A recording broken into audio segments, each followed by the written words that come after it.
ফেসবুকে দেখলাম একটা মুরব্বী মানুষ তার 7 শতক জমি বিক্রি করে বিশাল পতাকা বানাইছে। কি বানাইছে? বিশাল পতাকা বানাইছে। মুরব্বী মানুষের দিকে আমি চিন্তা করলাম আর দেখলাম, আহারে 10 দিন পরে ভাত পাবে না, সেই টেনশন বাদ দিয়া 7 শতক জমি বিক্রি করে পতাকা বানাইছে ব্রাজিল আর্জেন্টিনার দিকে। নাউজুবিল্লাহ কর। আপনি খেলা দেখতে পারেন, আপনি খেলতে পারেন শারীরিক ব্যায়ামের জন্য, আলহামদুলিল্লাহ ভালো। কিন্তু যেই বিধর্মী দেশগুলো খেলার আয়োজন করতেছে, আপনি তাদের খেলা দেখতেছেন, এটা তো আবার কোরআন হাদিস দ্বারা আমি আবার দলিল দিব না, দেখতেছেন, দেখেন, কিন্তু তাদের দেখাকে লক্ষ্য করে আপনার সম্পদকে আপনি অপচয় করেছেন, আপনার সম্পদকে আপনি অন্যায় রাস্তায় ব্যয় করলেন। আল্লাহ তাআলা বলেছেন, ইন্নাল মুবাযযিরিনা কানু ইখওয়ানাশ শায়াতিন, যেই সকল ব্যক্তিরা আল্লাহর রাস্তা বাদ দিয়া অযথা অপচয় করলো, জার্সি কিনলো, পতাকা বানালো, 7 কিলোমিটার পর্যন্ত বিশাল লম্বা পতাকা বানায়া টাকা নষ্ট করলো, অপচয় করলো, সেটা আর্জেন্টিনার পক্ষে হোক, ব্রাজিলের পক্ষে হোক, পর্তুগালের পক্ষে হোক, জার্মানির পক্ষে হোক, আর উগান্ডার পক্ষে হোক, ওটা অপচয় করেছে। আল্লাহ তাআলা বলেছেন, যারা অপচয় করে তারা শয়তানের ভাই, আর অন্য কোনো পরিচয় তাদের নাই। কথা কয় না? এই জন্য খেলা দেখতেছেন ভাই, দেখেন, কিন্তু এই খেলাকে লক্ষ্য করে মারামারি বাজান না, খেলাকে লক্ষ্য করে দ্বন্দ্ব করেন না, খেলাকে লক্ষ্য করে পিটাপিটি করেন না। কয়েকদিন পরে যখন ফাইনাল খেলা হবে, দেখবেন যারা জিতবে, এমনও সংবাদ আসবে নিজের প্রিয় সাপোর্টের দল না জিতার কারণে অনেক যুবক দুনিয়া থেকে বিদায় হবে, আত্মহত্যা করবে। কথা কয় না? হবে কি হবে না? বাংলাদেশে এমন ঘটনাও ঘটে, কথা কন ঠিক কিনা? বাংলাদেশ এমন একটা দেশ, যেই দেশে দীর্ঘ 1টি মাস পর্যন্ত মনে হয় কোনো বিনোদন অফ থাকে। কথা কয় না? অফ থাকে। কুরবানির ভিতরে আমরা কি দেখলাম, যে বাজারে একটা মহিষ উঠছে, মহিষের চেহারা একটু সাদা লাল, একটু ডোনাল্ড ট্রাম্পের মতো হয়তো বা চুল, নাম দিয়ে দিছে ডোনাল্ড ট্রাম্প মহিষ। কথা কয় না? নাম দিয়ে দিয়েছে নরেন্দ্র মোদী মহিষ, নাম দিয়ে দিয়েছে বিভিন্ন দেশের বড় বড় নেতাকর্মীদের নাম।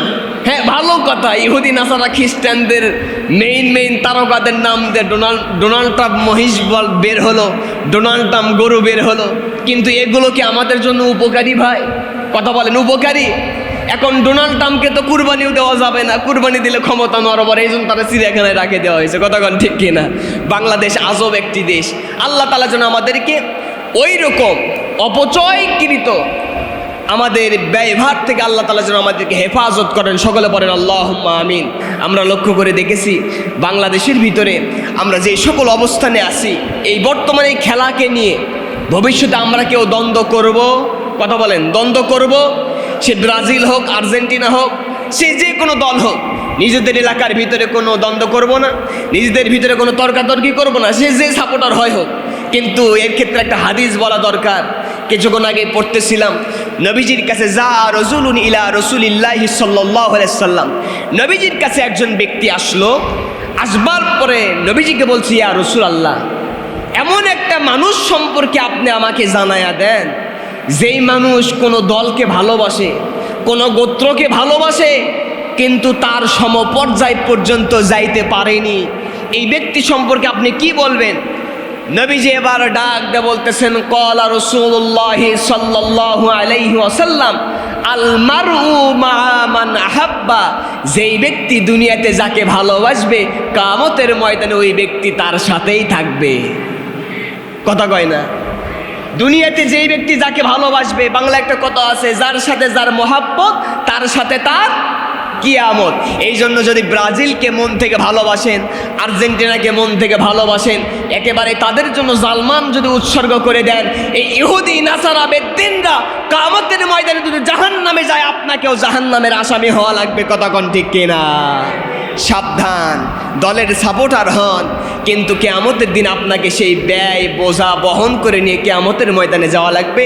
আল্লাহ তাআলা যেন আমাদেরকে হেফাজত করেন, পড়ে না আমিন।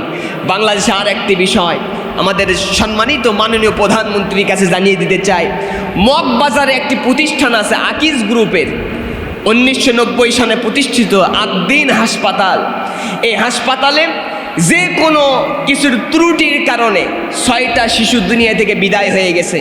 কিন্তু এই বিদায় হয়ে যাবার কারণে হাসপাতাল কর্তৃপক্ষ ক্ষমা চেয়েছে, মাপ চেয়েছে, তাদেরকে পরিবারের কাছে সমবেদনা জ্ঞাপন করেছে, কিছু অর্থ সম্পদ দিতে চেয়েছে, ক্ষতিপূরণ তো হবে না মৃত্যুর বদলে, ঠিক কিনা? আমরা তাদের শোক সন্তুষ্ট পরিবারের ওপরে দোয়া করছি, আল্লাহ তাদের ধৈর্য ধারণ করার তৌফিক দান করুন।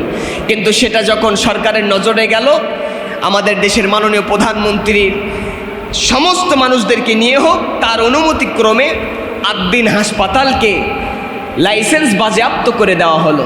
আদ্দিন হাসপাতাল এখন বন্ধ। আপনারা বলেন তো ভাই, কোন হাসপাতালে যদি কোনো রোগ যদি হয়, কোনো মানুষ যদি মারা যায়, তাহলে পুরা হাসপাতাল কি বন্ধ করে দেওয়া, এটা কি আমাদের বিবেকের কাজ হবে? কথা বলেন, বিবেকের কাজ হবে? বা আমি লক্ষ্য করে দেখলাম যে বাংলাদেশে অনেক দৌলতদিয়া ঘাটে লক্ষ্য করে দেখা যায় যে লঞ্চ ডুবে মারা যায়, জাহাজ ডুবে মারা যায়, তাই বলে কি জাহাজ এলাকা পুরো অফ করে দিব? কথা বলেন, অফ করে দিব? এটা সম্ভব না। আমরা জানাতে চাই, বগুড়ার জমিন, আপনার জমিন থেকে বলতে চাই যে অনতি বিলম্বে আপনারা সিদ্ধান্ত নিয়ে বোর্ড গঠন করে আদ্দিন হাসপাতালকে খুলে দেন, মানব সেবার জন্য তাদেরকে আবার কাজ করার সুযোগ করে দেন।